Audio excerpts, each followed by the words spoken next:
வண்டியோட டயரை பற்றி ஒரு 3 விஷயம் சொல்கிறேன். நீங்கள் ரன்னிங்கில் நல்லா போயிட்டுருக்கீங்க, டயர் பஸ்ட் ஆகுது, வெடிக்குதுன்னா என்ன காரணம்? அதுக்கு 3 காரணம் இருக்குது. முதல் காரணம், வண்டியில் அளவுக்கு மீறின லோடு ஏற்றிருந்தால் டயரு வெடிச்சிடும்.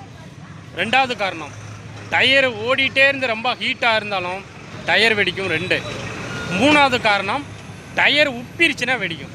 டயர் உப்பிருச்சுங்கிறத எப்படி கண்டுபிடிக்கணும்னா, இப்போ இந்த வண்டி நார்மலாக இருக்குது, டயர் ஃபுல்லாக ஏர் இருக்குது, வண்டி அமுங்கலை. இதே லோடு ஏற்றிட்டா டயரை அமுங்கணும்.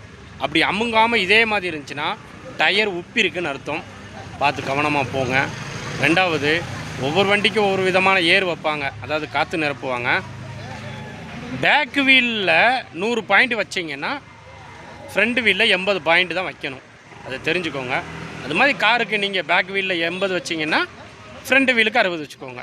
இது மாதிரி ஒவ்வொரு வண்டிக்கும் ஒவ்வொரு வித்தியாசம் இருக்குது. தெரியாத கொஞ்சம் தெரிஞ்சுக்கோங்க. நன்றி.